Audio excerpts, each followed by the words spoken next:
Million fans around the world!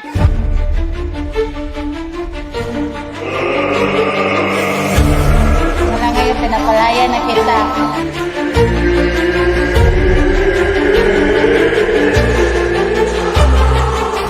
Ano pa ba mag-iisip niyan? My Ako answer. naman.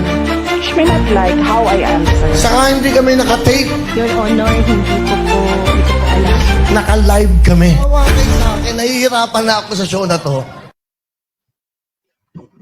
Alright, no? Ang paborito kong podcast. Live ulit tayo. And supposedly, kung mapapansin nyo, okay, ako lang mag-isa ngayon. And yeah, due to emergency, hindi nakapunta ang aking kaibigan na si Lem. Due to, some emergencies. But, so naman, there's always a next time, di ba? So, yeah. Live tayo again today. Pinaserye pa din. Okay? Pag-usapan natin yung mga kaganapan nito mga nakaraang araw and ano pa ba? 'Di ba? Ang pinaka mabenta ngayon, no? Yung pagka-file ng COC o yung Certificate of Candidacy, 'di ba? Kasi malapit na ang election, I believe next year, right? 2025. So, yun, kung obviously, no, since nasa Facebook tayo, alam nyo na kung sino ang pinaka, ano bang pwedeng term na pwedeng gamitin, mabenta or matunog na pangalan, di ba, na nag-file. Kayong, ngayon, pinakasikat na nag-file ng kanyang COC. Walang iba, kundi si Diwata o Overload Pares. No? So, yeah. Ano yung thoughts nyo dun, no? And, of course, ano yung thoughts ko, right? Well, honestly, no? Ito yung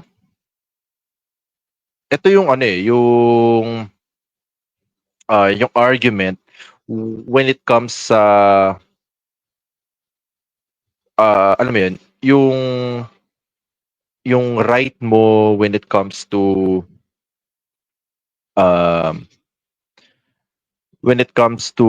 entering politics, yung pagtakbo mo, right, as a public servant, of course, right, lahat tayo ay merong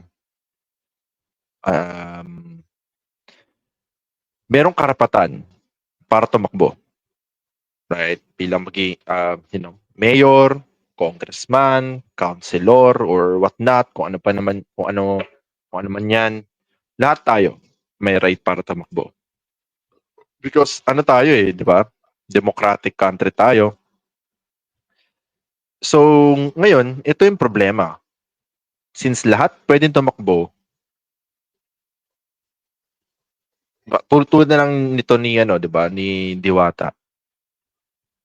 Hindi ko sinasabi na mali, di ba, yung pagtakbo niya.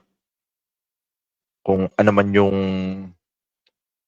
posisyon na gusto niyang maabot o gusto niyang marating, di ba? Right niya yun. Pero the thing is, kaya mo ba? Or hindi ayokong gamitin yung word na deserve because every Filipino has the right to file, 'di ba, ng kanilang COC. Pero ang tanong is, kaya mo ba gampanan yung trabaho mo once na, let's say, manalo ka, 'di ba? Yun ang tanong. Kaya mo bang gampanan yung pagiging, for example, mayor, congressman, yan. Kaya mo bang gampanan yun? Kasi hindi biro yan. Once na makarating ka, let's say congressman or senate, ang diba, ang pagtatakbuhan mo, obviously may yun may debate. 'Di ba? Kasi gagawa kayo ng batas Right? So magkakaroon ng debate. Ngayon, kapag ikaw nakipag-debate sa isang politician na, alam mo yun, um, matagal na or tenured na sa pagiging politician, di ba? And ikaw, tumakbo ka lang dahil sikat ka and alam mong mananalo ka, di ba? Parang kahihiyan mo yun kung masusunog ka on live television, di ba? Pero still, no? Still, kung trip yung tumakbo, go lang. Di ba? Walang mali doon.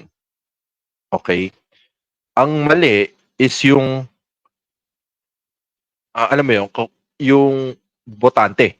Kung bobotohin nila yung politician na yun or yung celebrity or vlogger na yun, I believe, no, kung manalo man yung mga politician na yun dahil lang sa sikat sila, dahil lang may pangalan sila, alam mo yun, zero credentials, walang nagawa talaga before they run for a position, kasalanan ng botante yun.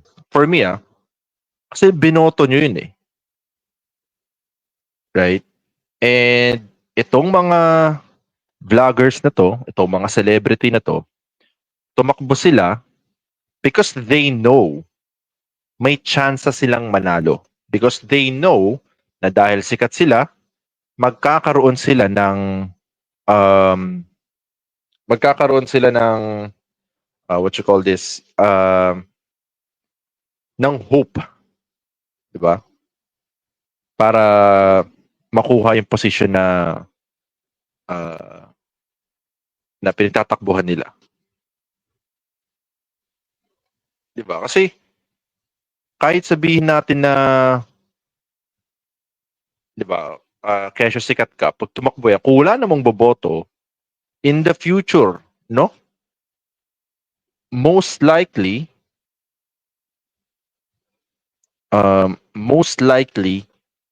hindi na sila may encourage pang tumakbo ulit. Diba?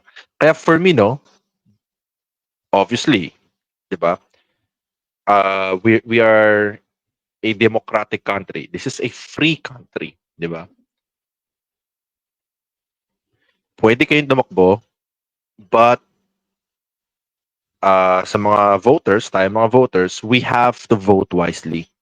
Yun lang. That's it. Kasi again, kung magiging wise tayo sa pagboto, hindi na tatakbo yung mga yung mga politician na, diba? Yung politician na hindi naman talaga, I guess, deserving. Alam niyo yun, ayoko talaga gamitin yung word na deserving because again, right natin yun. Pero at the end of the day, dapat, di ba, kapag senador ka, obviously, dapat, ang mga tatakbo is yung maraming alam sa batas. Diba? Kasi gumagawa kayo ng batas eh. Kung wala kang alam sa batas, anong ginagawa mo dyan? Di ba? Anong point? Ba't yan dyan? Di ba? Ang nakakatawa pa nito, no? Kasi syempre, sinasabi nila ito, si Diwata, tumatakbo siya. But for me, no, it is a very wise decision para kay Diwata dahil, yun eh, di ba? Masakit mang isipin, no? May chance siyang kumita ng malaki as a politician. Diba? Parang hindi na yun eh, no? Parang hindi na sikreto yun. Parang obviously lahat ng tao alam na yun, no? Yung mga politician, malaki ang kinikita. May nakita nga ako eh,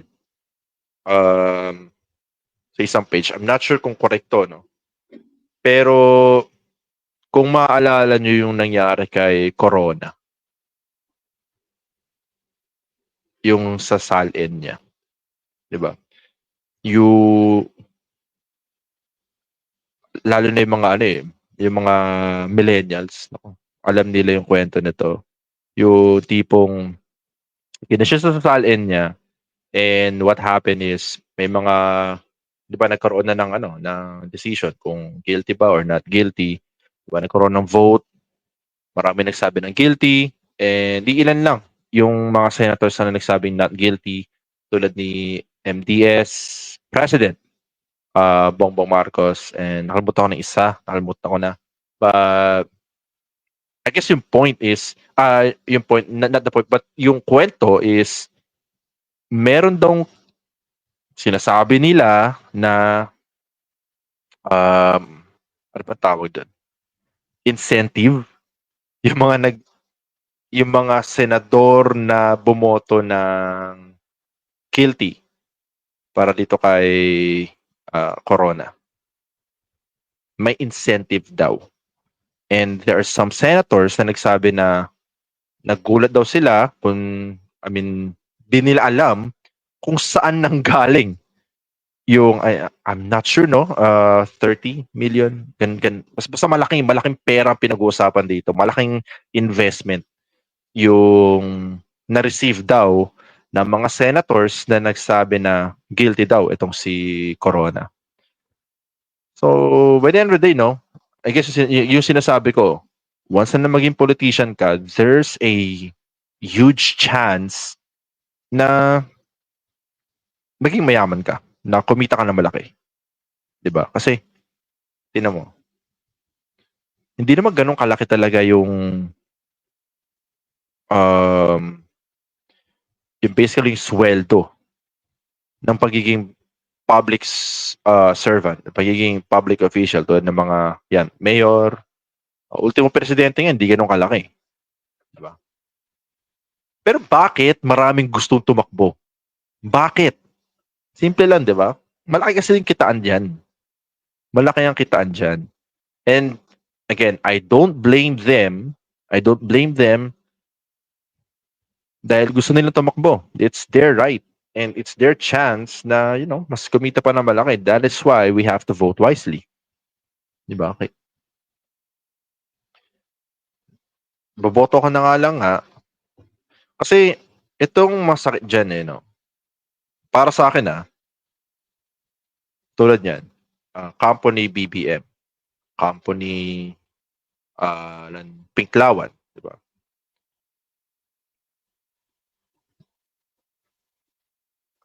Once naman na, tulad nito, nanalo si BBM, yung kabilang yung liberal, di ba, yung mga Pinklawan, puro reklamo, diba? Rally, kulang yung ganito, kulang yung ganyan. Di ba? Hindi sila satisfied because obviously, may pinapanigan sila eh. Kaya ang nangyayari doon is, nagiging bias yung kanilang I guess, opinion. Di ba? Aminin natin, nagiging bias din talaga. Nagkakaroon ng selective information. Di ba? Sineselect lang nila yung yung information na gusto nilang kunin. And hindi ko na sinasabi na para lang to sa Pinklawan, but also, no, dun din sa mga supporters ng administration, ng current administration. May mga ganun din. Like, if ever, di ba, nalala nyo, nanalo si Leni Robredo as VP. And yung company Duterte, since, di ba, o kalaban nila, yung company nila former VP Leni nun, nagre-reklamo sila kay Leni Robredo. Di ba? Puro papogi points daw, yada. So, di ba, parang talaga eh, laging nahati eh. So, again, diba? Democracy, diba? Democracy. And yun yung maganda eh. You can express kung ano yung nasa isip mo. Diba? Yun ang maganda sa demokrasya. Sasabi mo kung ano yung nasa isip mo. And hindi, di ba, wala silang right na sabihin na hindi ka pwedeng magsalita or di mo pwedeng i-express yung opinion mo. And it's funny, no? It's funny. Kasi I'm not attacking yung mga liberals, pero I guess yung mga far left na talaga, no? Yung lagi silang sinasabi na, di ba, democracy, freedom, yada-yada, ganun. Di ba? Freedom of expression, importante yan. Kaya nga nila ayaw dati ng martial law. Dahil,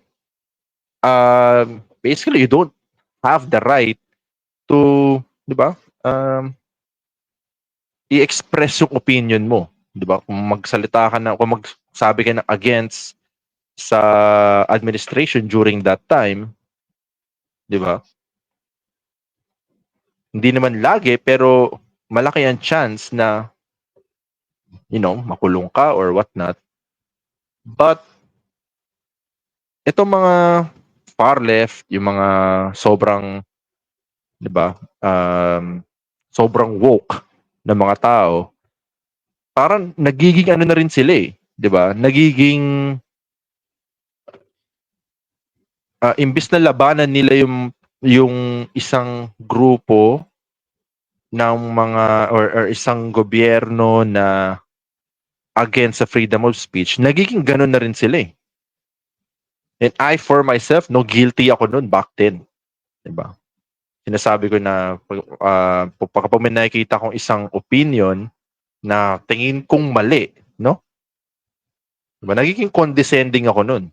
And marami rin ganyan, no? Nagiging condescending sila na, though, aminin natin, obviously, mali yun, pero yung way ng pagsasabi natin na parang to the point na hindi na sila pwedeng magbigay ng opinion nila. Diba? Which is, for me, wrong, no? Kahit sabihin natin mali, still opinion yan. Hindi mo naman talaga alam kung ano nangyayari, dyan sa likod ng camera. Kasi obviously, lahat naman nakikita nyo. Diba? Harap lang ng camera, hindi nyo alam. Right?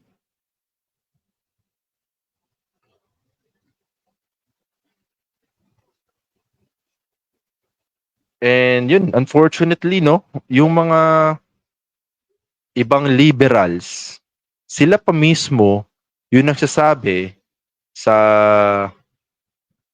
di ba, sa BBM supporters or sa back then DDS supporters na hindi kayo pwede mabigyan ng information dahil mali kayo. Di ba? Minsan pa nga, minumura pa. Tanga mo, bobo mo, ganun. Well, for me, parang sobra na yun eh. Well, for me, and again, hindi ko sinasabi na hindi ako ganun dati. Ganun ako dati. And na-realize ko, no, na parang sumusobra na, no?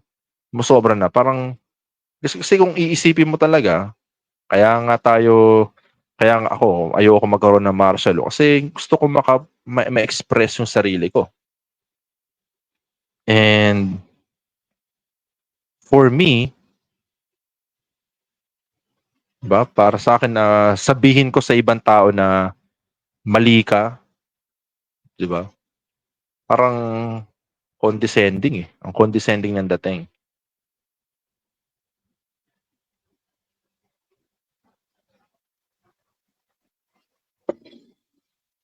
Di ba? May tipong willing kang sirain yung relasyon mo sa tao yun, di ba? Ultimo kaibigan mo, tataluhin mo dahil lang sa politics. No? Back then na nakita natin, grabe, di ba? Nagkaka-unfriendan na, ganun. Nakikita mo talaga nagpo-post sila na in-unfriend na nila yung mga kaibigan nilang DDS supporter daw.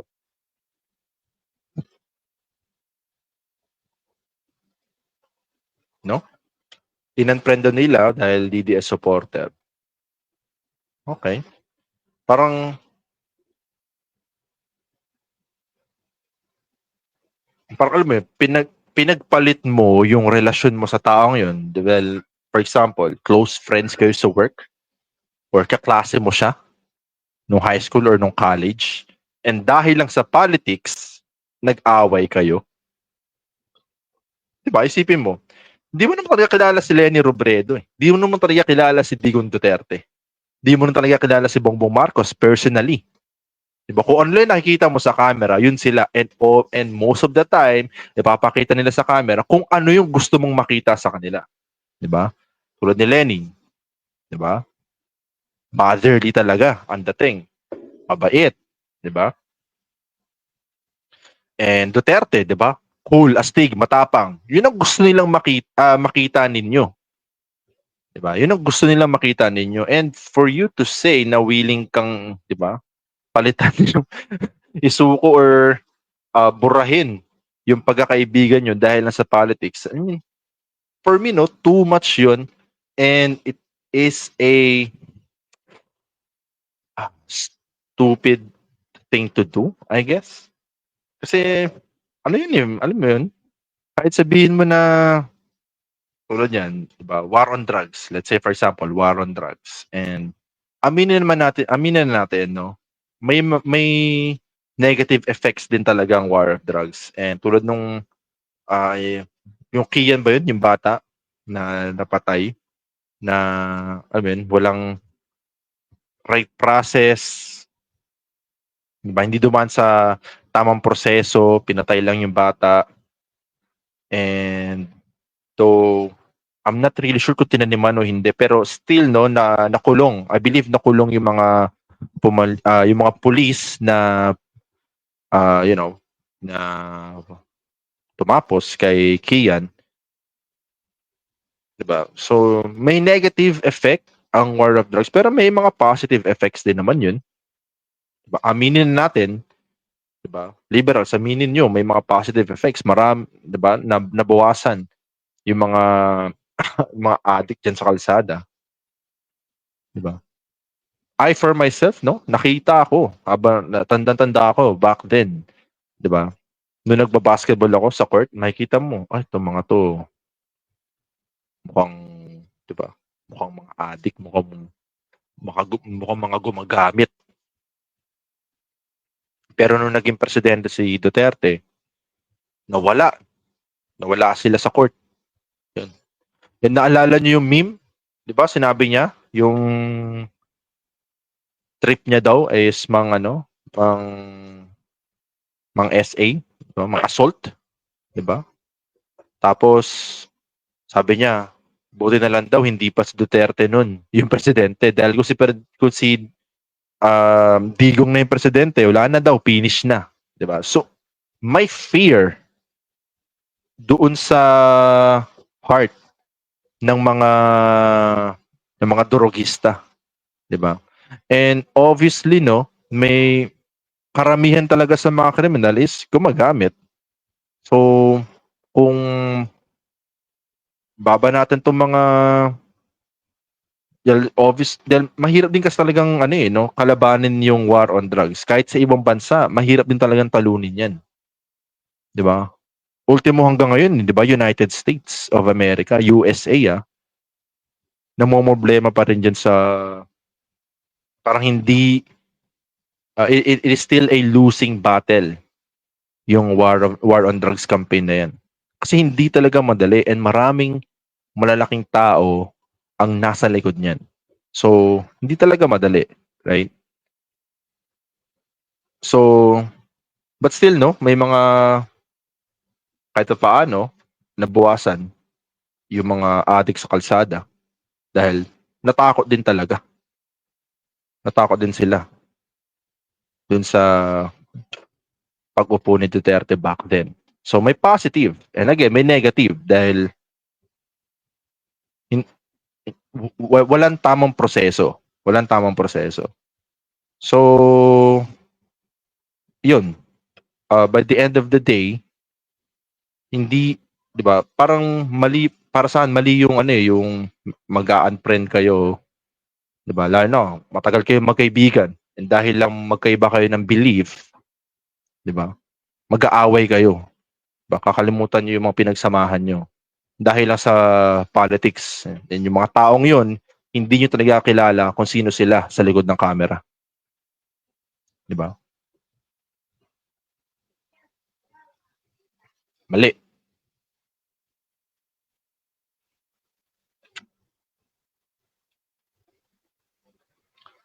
So, yun. And, again, ang nakakatawa nito, elections na ulit. Marami ng post. Di ba? Marami ng post, marami ng magko-comment na, di ba? Political na naman. And may mga, magpaparinig na yan. Ganyan ang mangyayari yan. Pero, nalala ko yung isa kong kaibigan nun. Ang lakas niya mag-post. Duterte supporter siya. Ang lakas niya mag-post about him. Though hindi naman siya yung klase ng tao na ultimo nang aaway talaga, Nagpo-post lang siya. That's it. Na ito yung updates, what not, na nakikita niya. 'Di ba? So, very mature yung mga pinopost niya. And yun, natapos yung election and yun, sinabi niya na sa lahat ng mga tinamaan ko, good sa tayo, magkakabati-bati na tayo, di ba? Well, ganoon naman talaga dapat. No, actually nga, during election, dapat. Di ba? Bati-bati tayo. Di ba? Though magkakaiba kayo ng prinsipyo or ng belief, pero by the end of the day, di ba? Sports lang. Kung matalo yung manok nyo, that's okay. Di ba? Bawi na lang. Next election, di ba?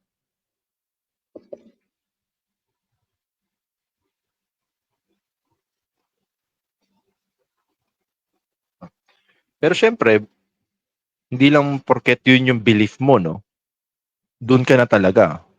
Mas maigi pa din talaga yung nag-aaral yung sine-check mo yung articles na binabasa mo. Because sometimes, kahit na yung article ay maganda yung pagkakagawa, right? Minsan kasi misinformation pa din yan or too much information, di ba?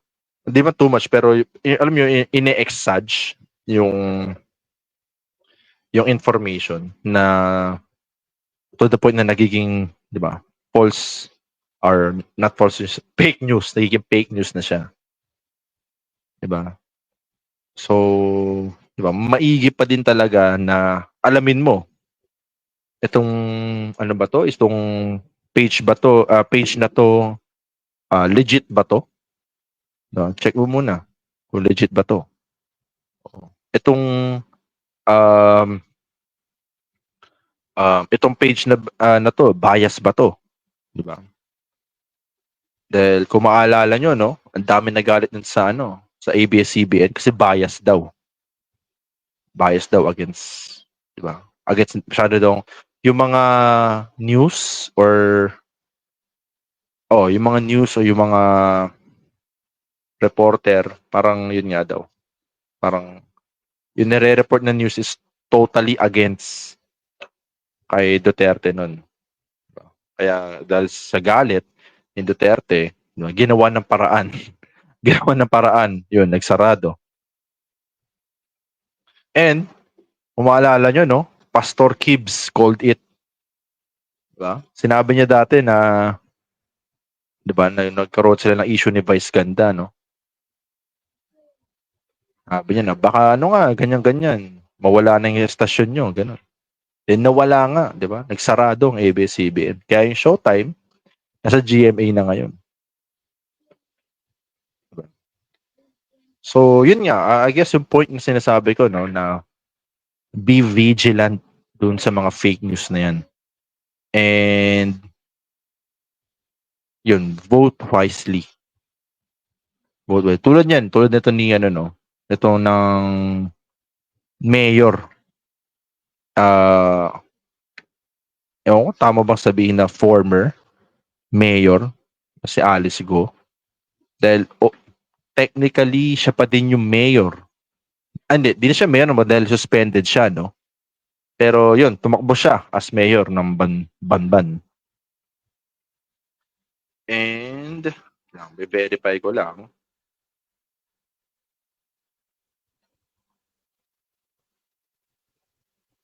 Yun. Ayun, tumakbo nga siya as mayor ng Banban.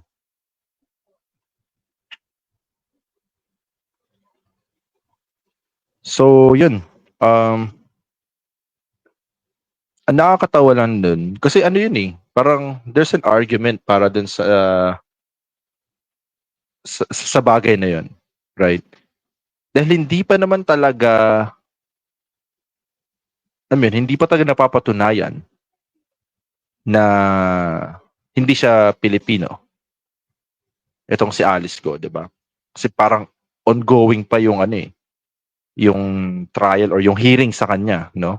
Hindi pa napapatunayan. Now, I think itong COMELEC, no? Ito opinion ko to. Itong COMELEC, they're trying to play it safe. And ang maganda is they're trying to stick to their guns as of this moment. No? Kasi back then,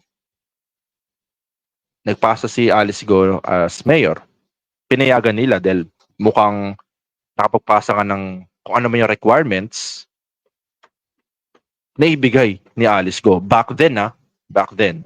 Now, yung requirements ba yun? Legit ba yun or fake? Hindi natin alam. But, ando na tayo. Napasa na yung requirements, sinabi ni COMELEC, okay, approve. Pwede ka tumakbo. Diba? So, I guess ang maganda nito, yun nga, kung ano yung nangyari, di nila pinalitan yung kanilang desisyon dahil wala pa talagang final na hatol dun sa hearing, no? Kay Alice Go, kung talaga mang Pilipino siya o hindi. But as of now, no? As of now, I think since nakapag-file siya ng candidacy as mayor sa Banban, diba? I think counted pa din siya as Filipino. Right? Ngayon, ito ngayon ang tanong. Yung citizens ng Banban, are they still going to vote for her as mayor?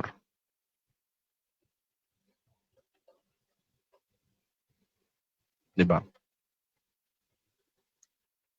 Obviously, no? Mukhang, kasi mayor nila yun. So, mukhang nakasubaybay talaga sila sa buong hearing. And, and nakita natin, no? No, wala pang hatol, pero hiniring si Alice Go, umalis ng bansa si Alice Go, nadakip ulit, diba? Doon pa lang, kung if you're going to use logic, kung talagang wala kang kasalanan, ba't ka aalis? Diba?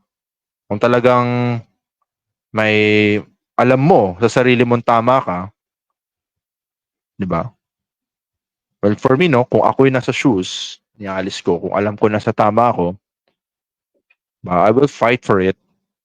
Na, gagawin ko yung I will show them na Pilipino ako, di ako tatakas, sa harapin ko to.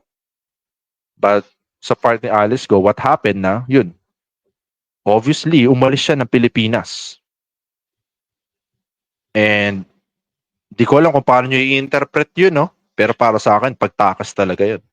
Di naman masasabi na nagbakasyon lang siya. Di ba?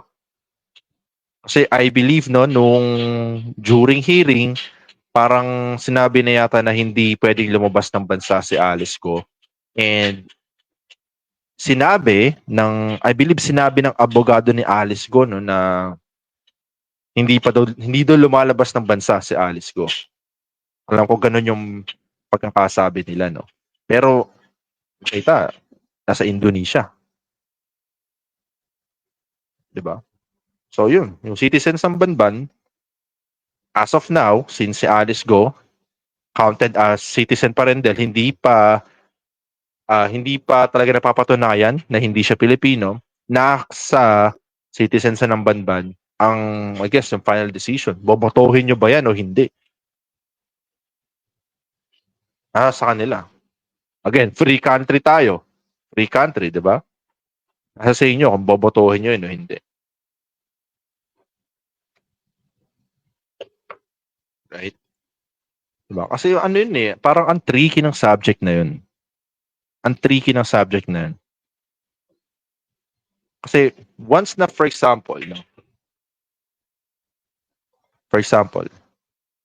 mapatunayan, right, makapagbigay si Alice Go ng tamang, nakapasa si Alice Go, right?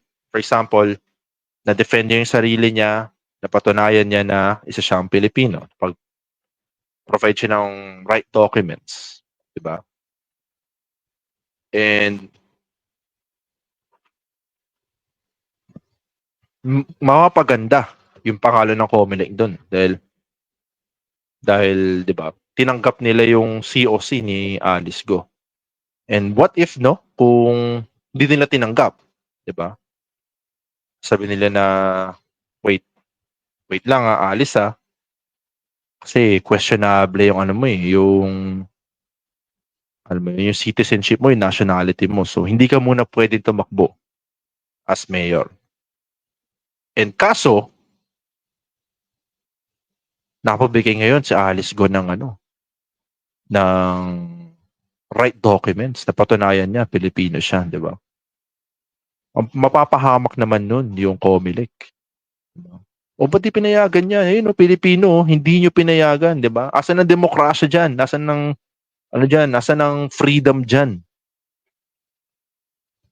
May mga magsasabi naman ng ganun. Diba? So I think yung Comelec they are trying to play it safe. They're trying to play it safe na if ever pinayagan nila na si Alice Go tumakbo as mayor, well, again hindi pa napapatunayan, and in case na hindi man mapatunayan ni Alice Go na mayor siya, they will point the finger to Alice Go. Still kasi sasabihin nila, teka, biktima rin kami dito. Diba? Pwede nilang sabihin yun eh.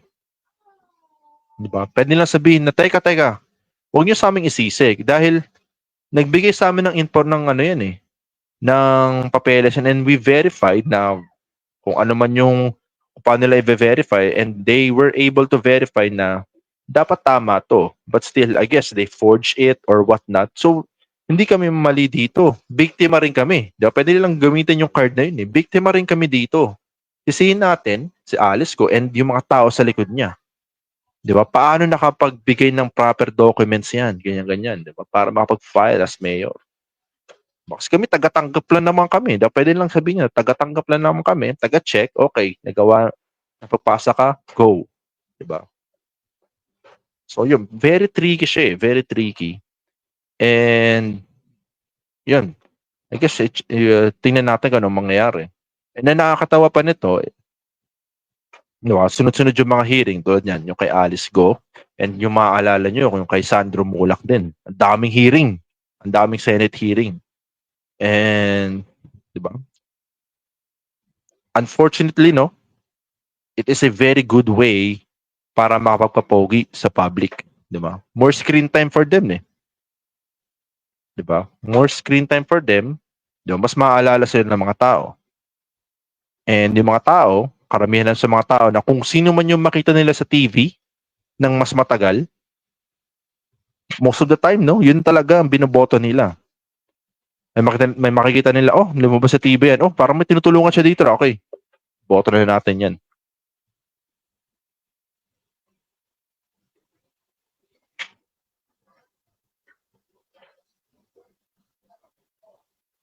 Diba?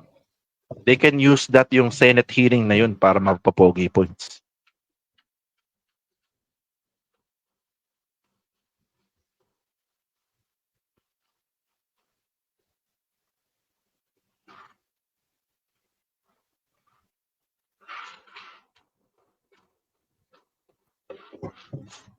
Diba?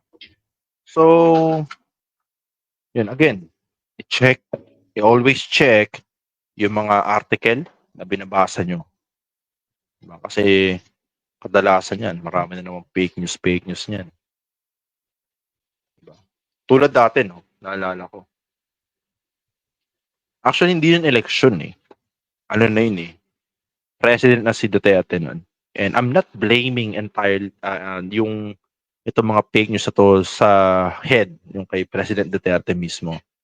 I guess I'm blaming it dun sa mga people na gumagawa ng mga fake news. Di ba? Kasi mahirap natin, hindi naman pwede sabihin na binabayaran ng past administration tong mga trolls or mga fake news creator na to, no? Pero yun, anyway, yung may video, no, may mga as in video siya na pinapakita yung mga advanced na technology like advanced na battleship, advanced na aircraft or whatnot, mga ganun. Diba? And may nakita ako doon, ay, hindi ng Pilipinas yun eh, diba? Ibang bansa pala yun. Diba? So, yun. Diba? Hindi porket nakita nyo yung mga ganyan. Diba? Go na agad. And back then din, no, yung mga politicians, yung mga, hindi politicians, sorry, pero yung mga content creator din na gumagawa lang ng video.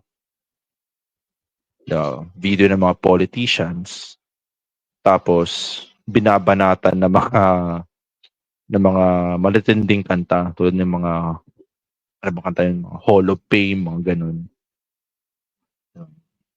Ang daming ganun dati. Tapos ang dami ring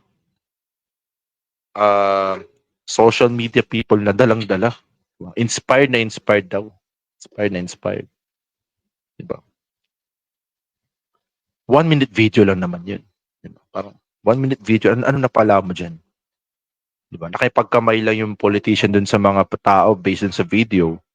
Oh, wow, very inspiring. Ano very inspiring dyan? Diba?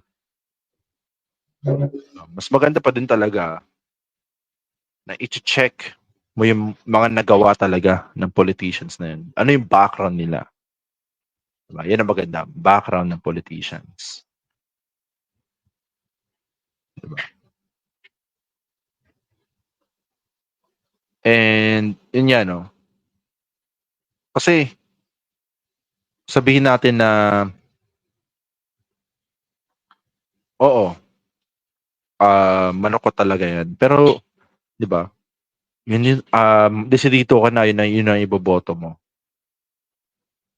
Pero hindi mo nga alam eh, di ba? Lalo na yung mga dating senator na tumakbo as presidente. O sige nga, ano yung mga batas na naipasa niyan? Di ba? Without Googling. Di ba? Yung iba kasi, sinasabi nila, ito na yung bobotohin ko. Pero hindi pa nila alam kung ano ba talaga yung nagawa ng taong yun. Ano ba yung mga achievements ng politician na yan? Diba? So, kahit sabihin natin na magaling talaga yung politician na yun, no? Pero yung iba kasi parang nakikiride lang eh. Kung ano yung nakikita niya, kung ano yung ginagawa ng karamihan, yun din yung ginagawa nila para maging belong sila. Alam niyo yun? Para pasok sila sa circle of friends nila or kung ano yung binoto ng family nila, kung ano sinusuportahan ng family nila, yun din yung susuportahan nila. Kung ano sinusuportahan ng nanay tatay nila, yun na rin yung susuportahan niya. Diba? May mga ganun. Ang daming ganun.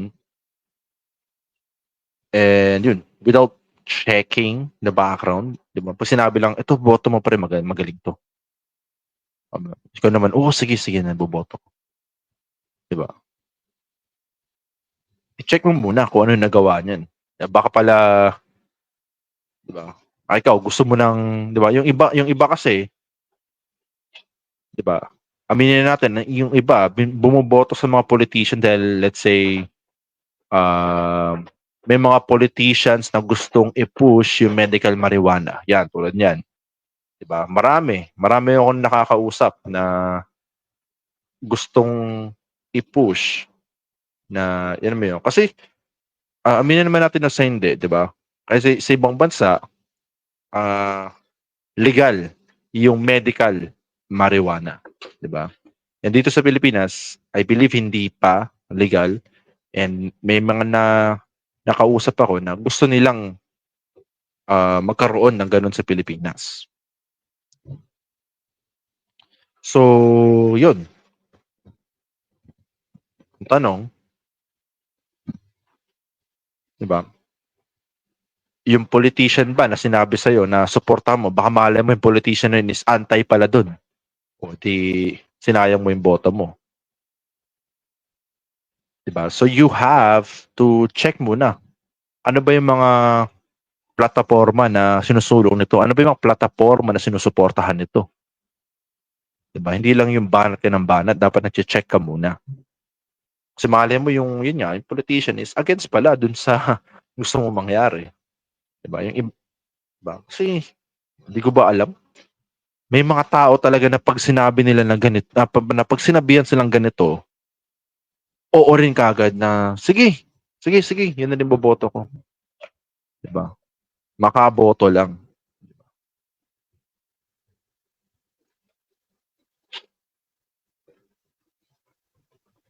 Diba? And yun.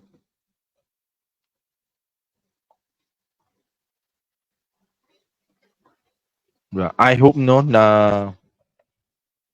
kasi mahirap din kasi na magkaroon na parang kasi obviously parang wala naman talagang perfect na administration, di ba? Kasi obviously lahat naman gustong umunlad yung Pilipinas. But the thing is, merong politicians na gustong umunlad talaga yung bansa. Maraming ganyan. Pero marami rin talaga yung, alam mo yun, just for the money lang. Yung kaso kasi, yung mga politicians na kahit na gusto nila na umunlad, pero may mga politicians pa rin na magkakaiba ng paniniwala. Di ba? Yung iba, gusto, diba, more democracy. Yung iba naman, di ba, kamay na bakal para, di ba, para umunlad. Diba? Same, merong positive effects, merong negative effects yan. Diba? Iba't iba lang talaga yung way nila para, diba, na alam nila, diba, iba-iba yung way na alam na iba-iba yung way nila para magpatakbo, diba, ng bansa. Diba? And ang nakakatawa nga nito, diba? Like for example, no. Nung si Pino yung presidente, right? Si Pino yung presidente, ang daming reklamo. Diba? Kasi wala namang ganito, wala namang ganyan. Pero nung si Digong yung naging presidente, well, for me, no, parang same lang naman. Diba? Nung sinoy na yung presidente, same lang yung experience ko. Nothing too much, nothing too low, diba? Parang same lang. Kay Duterte ganun din. Parang, okay. Diba? Well, to para sa kung ano lang talaga yung na-obserbahan ko, no? Diba? War on drugs, okay. Diba? Medyo safe, pero just make sure na mapasama ka sa tamang barkada. So, yun yung mindset ko nun, no? So, nung sinabing war on drugs, okay. You have to make sure na yung mga tropa mo is, di ba, obviously hindi nagtodroga. Di ba, para makaiwas ka. Right? So, ngayon kay Bongbong, so okay, nandun pa rin. Wala naman akong problema. Hindi naman ako super affected talaga. Though merong inflation during his time, pero obviously may mga ano naman eh. Due to stuff din naman talaga na outside sa control niya. 'Di ba?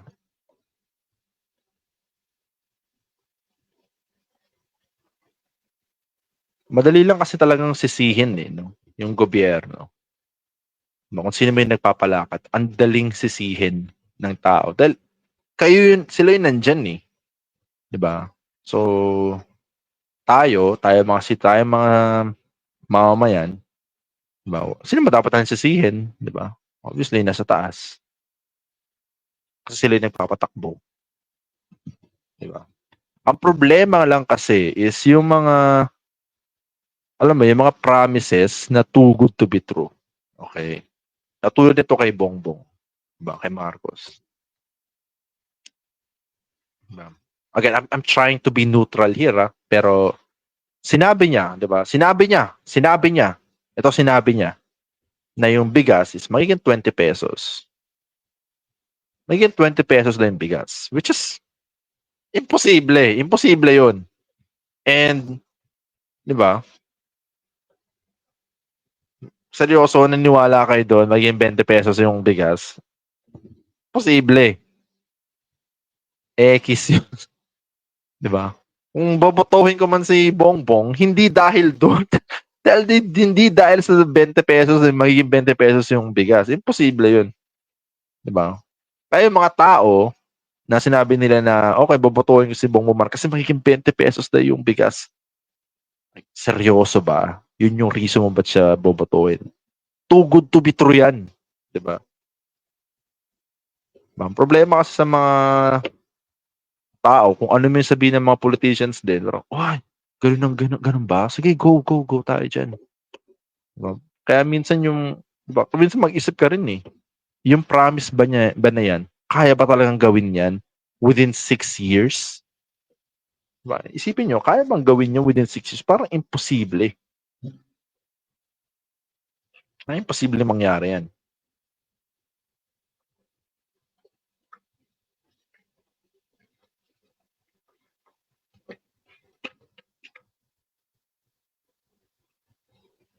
Diba?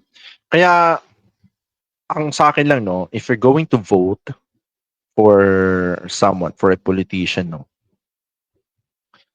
huwag kang tumingin, para sa akin huwag kang tumingin sa kung ano yung pinapromise nila. Kasi yan, promises lang yan, ngak lang yan.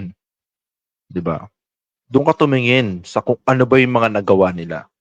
Like for example, magsasaka ka, right? Check ng mga politicians na ito, marami itong ginawa para sa agriculture. Mga ganun, 'di ba? Yun lang naman sa akin, yun ang opinion ko, 'di ba? So for example, back then, teacher ako, 'di ba? Nag-aaral ako sa EDUC. So for me, ang ginawa ko, binoto ko si MDS. Dahil, 'di ba? And back then, bata pa ako noon, and MDS, sobrang benta niya nun sa mga bata, sa mga bagets. Diba? Sa mga newly na mga voters, yun. Karamihan nun sa mga nakakausap ko nung college ako, si MDS yung gusto nilang iboto. Pero unfortunately, I believe naging kulelat siya. And naalala ko nun, may mga nagsasabi na, may mga kabatch ako na hindi bumoto kay MDS dahil yun yan, nagkasakit si MDS, so binoto nila si Duterte. Which is okay, if that's what you prefer, diba? Go. Dahil mataas din naman talaga yung respect na pinakita nun ni MDS kay Duterte. Diba? Sa debate, nakikita nyo, diba? Vibes sila So, I can't blame them, diba, na yun yung nila. Diba? Yun yung naging basehan nila. Right?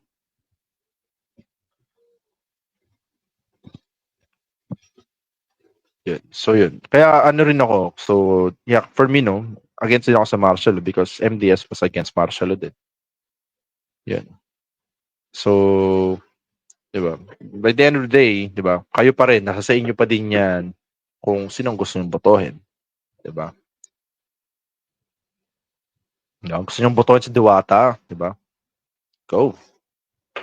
Diba? Kung naniniwala kayo, pag sinabi ni Diwata, pag binoto niyo ako, unlimited pare sa inyo. Discounted lahat ng pare sa mga bumoto sa akin. Go. May na para sa inyo, go. Hindi ako pakialam. Diba? Diba? Kasi yun yung tingin ko lang hindi ko sinasabi na totoo, no? Opinion ko lang. There's a good chance na itong mga vloggers na to, yung mga celebrity, may mga chance talaga na parang parang nagiging puppet sila. And yun din yung naging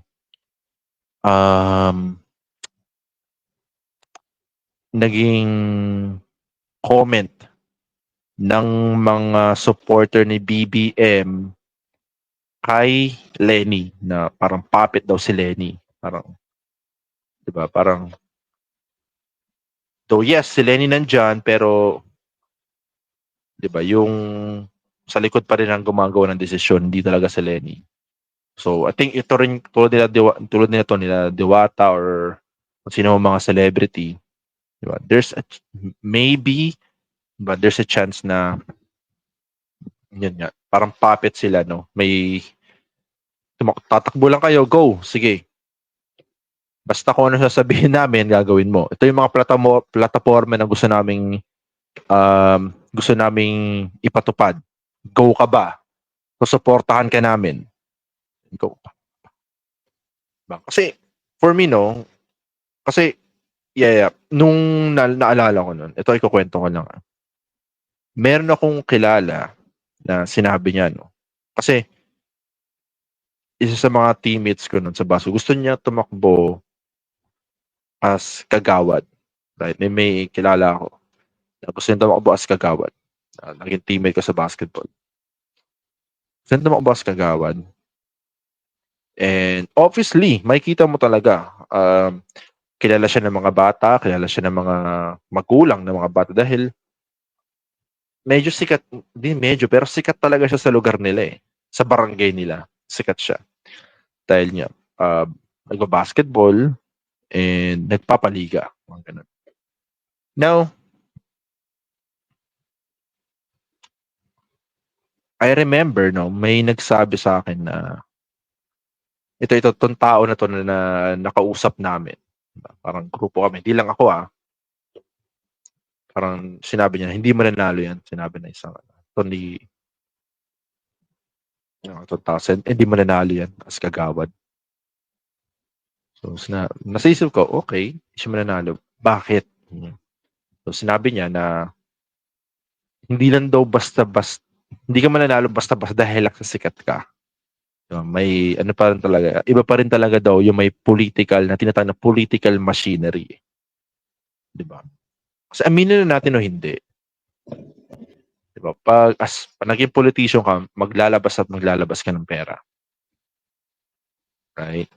Now, itong kilala ko na gustong tumakbo as kagawad, hindi siya ganun kayaman actually. Diba? Hindi siya ganun kayaman. And yung kalaban niya, diba, most likely, maglalabas ng pera yan. And kung ikaw, botante ka. Diba? Hindi ko sinasabi na ito yung mangyayari, pero aminin natin na hindi. Meron talagang tinatawag na na parang binabayaran talaga yung mga tao para bumoto. Diba? Unfortunately, may ganun. Now, kung ganun yung politician na mga kalaban mo, right? Kahit gaano ka kasikat, pag yung mga botante na mahihirap, lalo na kadalasan sa mga voters, no? Galing din talaga sa mahirap. Kung nilapagan mo ng pera yan, wala na. Kahit gaano ka kakilala, kahit gaano pa yung kasikat, kahit gaano ka pa kakagiting yan, kung isang botante na mahirap, nabigyan ng 500, bubotohin nila yung politician na nagbigay ng 500. Diba? Kaya nga bawal yun eh. Bawal ang vote buying eh. Kasi unfair yun. Unfair. Lugi talaga yung mga politicians or yung mga yung mga aspiring politicians na diba, gusto maging kagawad, councilor, diba, or whatnot, kung ano man yan. Diba? Lugi sila. Kung mahirap na sila, let's say gusto nila makatulong, kaya gusto nila tumakbo, and hindi sila mananalo dahil yung kalaban nila is nagbabayad. Yun, binabayaran yung boto. Diba?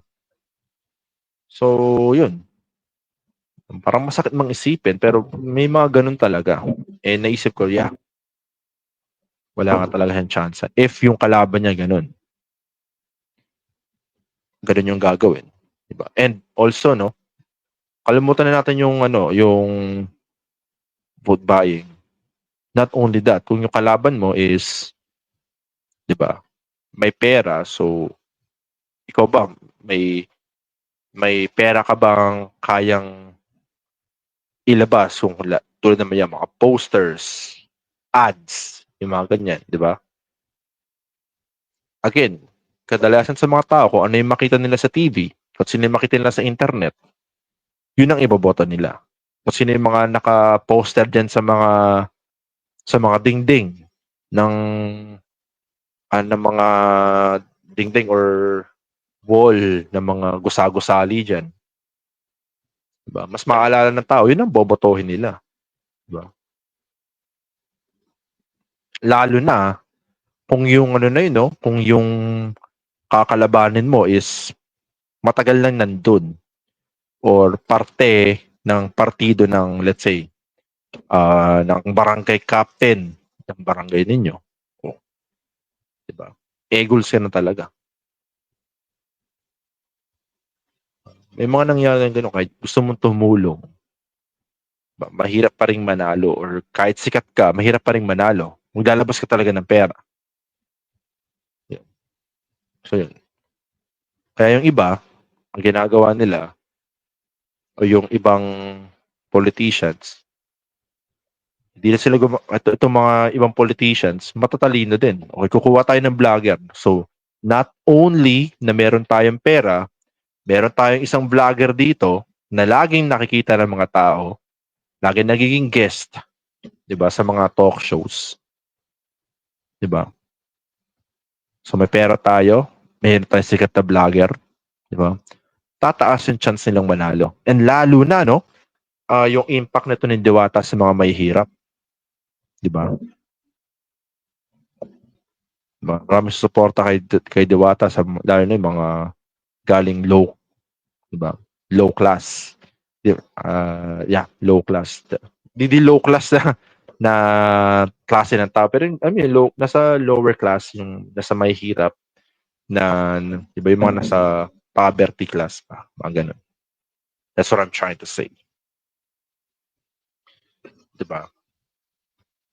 Doon makakahakot ka dahil aminin natin, diba, again, ang daming mahihirap sa Pilipinas. Third world country tayo eh. So, mahirap na bansa. So, dahil, kaya tayo tinawag na mahirap na bansa dahil marami mahirap sa atin. Kaya kadalasan sa mga slogan, di ba, ng mga politician is para sa mga mahihirap. Di ba? Para sa mga mahihirap, yada, ganyan. Kasi yun yung target nila eh. Yung mga mahihirap eh. So, kapag yung mga mahihirap, nagustuhan nila yung politician na yun, diba? Ikaw as a politician, malaki ang chance mo dahil maraming mahihirap ang boboto sa'yo. Right? Kaya nga ang hirap, hindi rin pa basta-basta yung mga taong nakatira sa squatters area. Diba? Mahirap din sila kalabanin. Why? Kasi pag kinalaban mo yan, maapektuhan yung boto mo. Diba? Yung mga taong na tatayo ng tindahan sa mga, alam mo yun, yung tatayo ng yung mga illegal vendor, yan. Tataluhin mo yan. Ang kaso, paano yung boto mo? Sige, huwag din nangyayari. Huwag natin galawin yan. Baka maapektuhan pa yung boto ko niyan sa susunod na eleksyon. Diba? May mga ganun. Kaya, diba?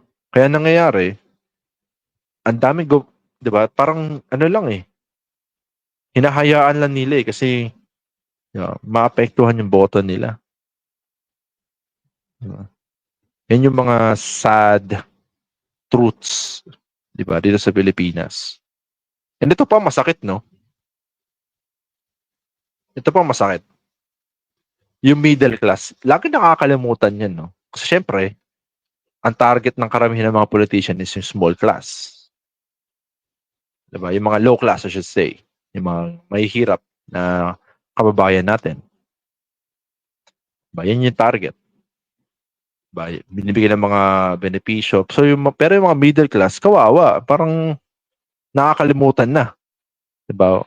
Where in fact, yung middle class, okay, sila talaga yung, kumbaga, yung pinaka nagiging main source ng manpower dito sa Pilipinas eh. 'Di ba? Naalala niyo nung COVID, 'di ba? Very good example, 'di ba? 'Di ba?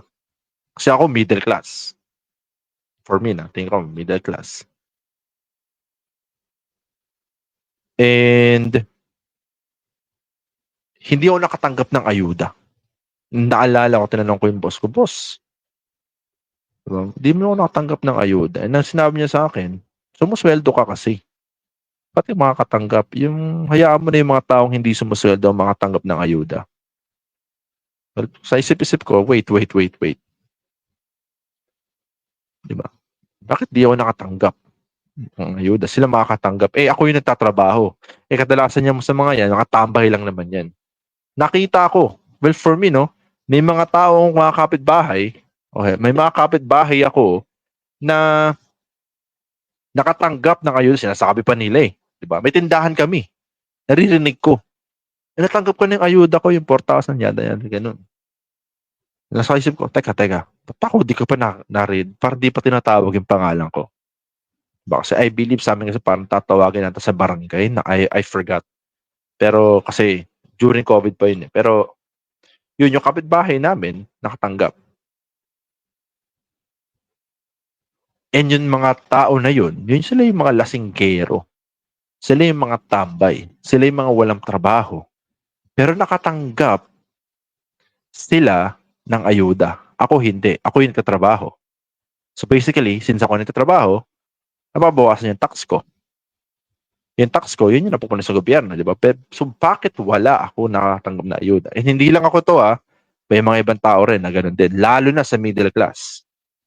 Sila yung mga, kami talaga yung so, kawawa yung mga middle class. And during pandemic, di ba, going back, no? During pandemic, aminin natin sa hindi, yung BPO folks talaga, ang laking, ang laking tulong ng BPO folks sa economy ng Pilipinas nun. Dahil kahit pandemic, no, yung ibang companies na outside BPO, shut down, di ba? Schools, shut down, di ba? Wala pang online class nun. Dahil, obviously, no, biglang nagkaroon ng pandemic, biglang nagkaroon ng ng lockdowns, di ba? So, basically, hindi ganun ka-prepared yung schools nun. So, let's say, mga teacher, yan, shutdown, walang trabaho. Di ba?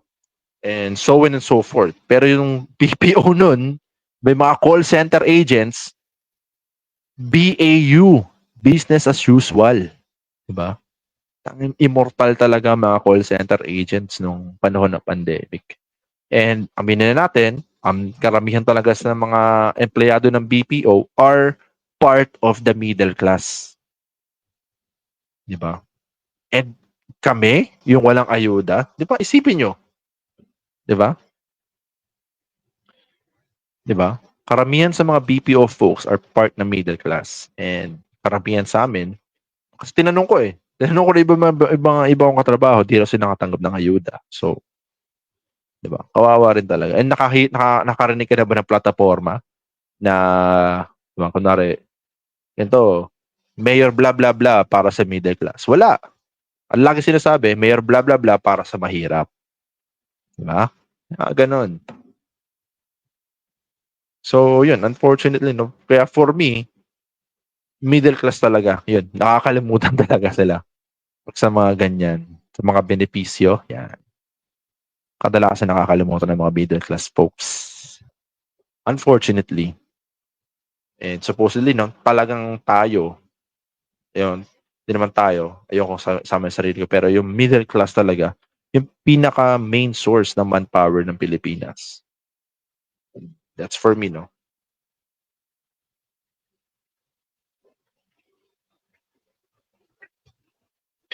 Yung mga BPO, yan. Grabe yan. Shutdown lahat. Tapos BPO folks. Diba? Pasok pa rin. BAU. Walang absent. Pag ma-absent ka, DAF ka. Diba? Ganun dati. Though sa dati yung company, hindi naman ganun. Medyo maluwag sila. Good thing. So, yan. Pero, yun. Going back, no? Hindi lahat ng politician may mga bayan. Hindi lahat ng politician ay masama. Kasi yun yung nagiging no? Yung portrayal na pag politician, wala, sinungaling yan. Pag politician, yan? Talagang puro pangako lang yan. Ganyan. Pero may mga politician din talaga na no?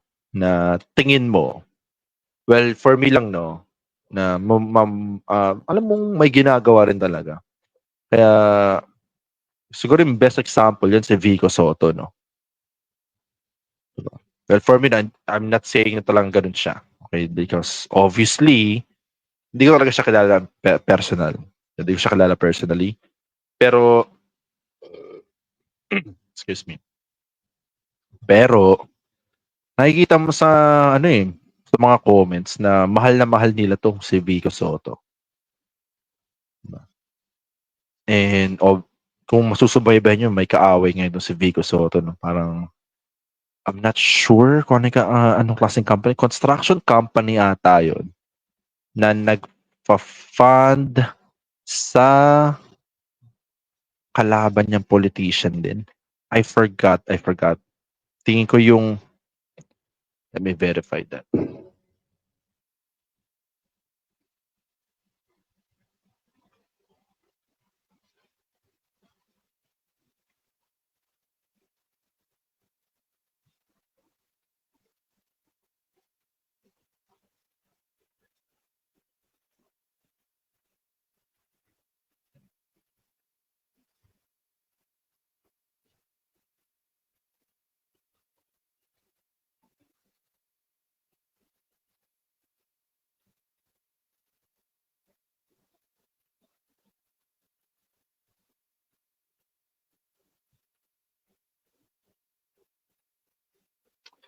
Tabunan na kasi. Pero, yun. Parang may nakalaban siyang construction company. Right. Basta related yun sa kalaban niyang party. And alam naman natin, no, sobrang shady rin talaga ng mga construction companies niya na kumukuha ng mga gigs sa, diba, na related sa government. Because I'm not going to name folks, no. Ito ay kinuwento lang sa akin. So, I'm not sure kung totoo to, hindi. Right? So, ayon sa kwento, diba? Alam niyo yung mga, tulad yung mga skyway or yung mga bridges na yan or whatnot, diba? So, ang kwento sa akin is yun, binid yung isang project. So, may dalawang construction companies, no? So, yung isang construction companies, yun yung nanalo. Right? So, kinuwento sa akin ng tropa, yun, after daw ng bidding, yung kabilang company, no? Yung kabilang company, na may mga tao daw itong kabilang company na sinusundan daw sila. Yung tropa ko, sinusundan daw sila. Yun. Dahil I'm not sure, no, kasi I think sila yata yung pumili kung ano yung company na kung ano yung company na gagawa ng government project na yun. And it is very shady because in-explain niya sa akin, because back then, no, di talaga familiar sa mga ganun. Pero ang explanation niya sa akin is, so for example, may project, right?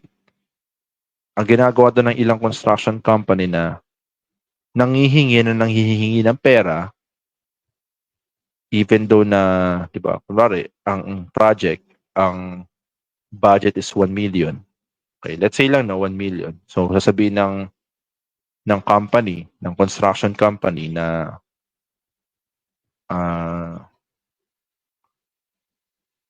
like, ano na, no? Nasa gitna na ng project, ginagawa na yung project. At sabihin nila, wait, kulang yung 1 million, we need another, let's say, 500,000 para matapos.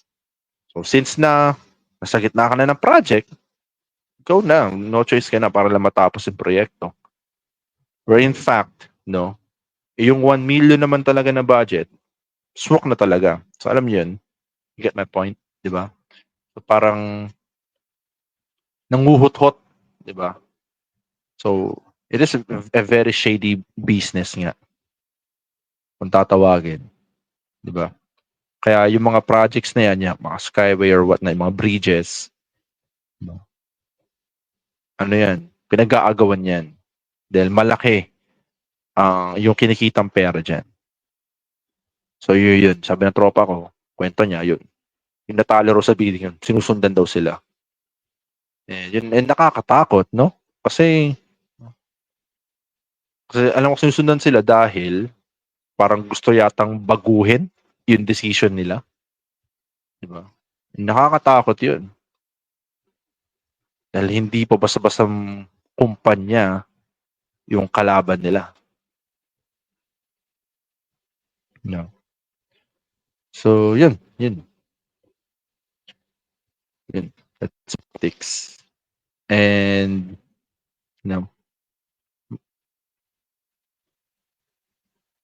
ang hirap na kasi dati, so, ano talaga ako, go talaga na nakikipag-debate pa sa internet, di ba? Nakikipag-debate pa sa internet, nakikipag-away din talaga ako dahil sa lecheng politics na yan. Pero nung naisip ko, una sa lahat, sobrang time-consuming, no? Sobrang time-consuming na kapag makikipag-debate ka, di ba? Siyempre mag-fact check ka. Check ng Google, yada-yada. And parang umabot ako sa point na nakikipag-away ako sa internet. And parang sa internet na lang nakafocus yung pag-iisip ko. Diba? Parang umaabot ako ng 1 to 2 hours para lang makipag-debate sa mga so-called trolls ng internet, ng social media. Diba? So parang, sabi ko, teka, parang di na healthy to. Diba? Nakikita mo yung post ng kakilala mo, diba? Nakita yung post ng kakilala mo, taliwas sa paniniwala mo, and magiging affected ka. Dahil, the fuck, ano sinasabi ng taon to? So, magiging affected ka. So, ang gagawin mo, mag-post ka rin, diba? Post ka against doon sa pinost na kakilala mo. And of course, yung kabilang parte, okay, yung kakilala mo, magpo-post din ulit. 'Di ba? Akin sa'yo. 'Di ba? Syempre nagpaparinigan na kayo yan doon eh. Nagpaparinigan na. Yan yun. Ahaba ng ahaba, then makikita mo, shit. Parang dami ko ng pinost ah. Parang nasobrahan na yung post ko ah. Parang hindi na siya healthy. 'Di ba? Nagko-consume ka ng 1 to 2 hours ng buhay mo sa internet dahil lang sa politics. Of course, gusto mong ginagawa mo 'yun para 'di ba, you want to make sure na manalo ka or manalo ka sa conversation dahil alam mo na nasa tama ka, and you want to, to improve yung current na kalagayan ng bansa natin. But 1 to 2 hours, 'di ba, nakikipag-debate ka, kulang ka sa tulog, mamaya may pasok ka pa. So, parang realize ko, shit, di na healthy to. Di na maganda. Parang, anong point nito? Kung di nila babaguhin yung paniniwala nila, then wag.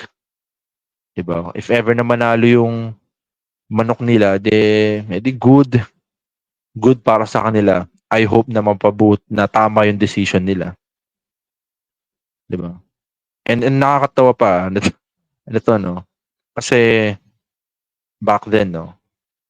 Yun nga, may nakita ako, though, yun, tumigil na ako no, sa kikipag-debate. Because, again, there's no point. Kasi kahit na anong sabihin mo, kung di nila babaguhin yung belief nila, di ba? So, parang masisira lang yung ulo mo. Then, pe-personalin ka pa ng mga taong yan. Yun ang nakakapikon eh. Di ba? Nakikipag-debate ka. Right? Sinasabi mo, ito ganyan. Yung bang sinasabi mo, mali yan, ganyan. Then, sasabihin sa'yo, pe-personalin ka, yada-yada. Personal comments. So, ba't po pinapersonal? Nagpapalitan na tayo ng information dito. Di ba? Na ba't yan ang beboto mo, di ba? Then, atakin ka nila personally. What the fuck? So, sabi ko, hindi na to. Masasira lang yung ulo ko dito. So, yun. Pero may nakikita ko na tuloy-tuloy pa din. Di ba? Tuloy-tuloy pa rin sila sa pagpilit sa ilang sa party na kinaaayawan nila. Di ba? And yun. Doon natalo sila, obviously, ito yung mga supporters ng Pinklawan. Diba? Nung natalo sila, yung sinasabi nila na, I hope na tama kayo. Right? And yun. Nakakatawa lang dahil ngayon, diba, magkaaway na si President BBM tsaka si Sara Duterte. Diba? And ang pangalan ng party list nila is Unity. So, saan ang Unity ngayon? Nag-away na sila. So, yun. And, nakakalungkot lang kasi umasa yung tao eh. Di ba? And, imagine niyo Marcos Duterte during that election, ang laking pangalan nun. Ang laking pangalan nun. Kaya hindi ko rin talaga masisisi yung mga taon na binoto nila yun. Dahil, di ba? Naniniwala sila na literally unity, pareha sila ng gustong mangyari. Diba? Pareha sila ng gustong mangyari. And for me, mas maganda na for me lang, yung isang administration, merong isang vision, may isang mission. Diba? Na gustong patuparin. Kasi kadalasan, diba? If for example, yan, tulad ni Duterte at ni Lenny, hindi ko sure talaga kung talagang nagkakaroon sila ng unity, diba, among themselves. Pero diba, parang ang hirap magpatupad ng isang platform if yung katrabaho mo, literally yung katrabaho mo is against doon sa mga gusto mong ipatupad, diba? Parang may conflict na nangyayari. So, yun. Kaya yung mga tao, ang dami. Duterte, BBM, parehas nilang binoto, parehas nanalo. And yun. Ngayon, nag-away. So, yun. Very interesting yung susunod na presidential election. Diba? Kasi ngayon, 2025, wala pang presidential election. So, yung susunod pa, election, yung presidential election. Very interesting kung ano mangyayari. And yan. Diba? I hope maganda ang magiging debate. Diba? Good, entertainment din yan para sa ating lahat. So, yan. So, ayun na nga guys, Thank you sa panonood. Itong podcast na to ay magiging available sa Spotify. Okay? So, yung Spotify natin, again, ang paborito kong podcast. Paki-follow, paki-share. And yeah, again, still, next week, see you next week. Live podcast ulit tayo, Sabado ulit, or Friday, depende. And yeah, also, huwag mo kalimutan, po-promote ko lang din, kung gusto mong ma-improve yung basketball skills ninyo, right? Mid-range basketball, legit siya. Marami akong Obvious, kung alam nyo na, di ba? Yung kapatid ko yung nagpapa-under nito. And actually yun, legit. Kasi hindi lang siya individual training, right? Meron din talagang team, yung mid-range basketball. And yun. For me, nakita ko success. Nagkaroon ng success sa mga liga dito sa atin, dito sa lugar namin. So, obviously, gumagana. Right? Gumagana. So, yun. Mid-range basketball. Nasa link ng live podcast na to. Paki-PM na lang.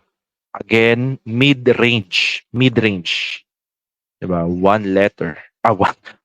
One word. Mid-range basketball.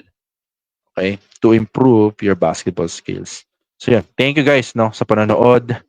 Yeah. See you next week. Okay? Thank you. Peace.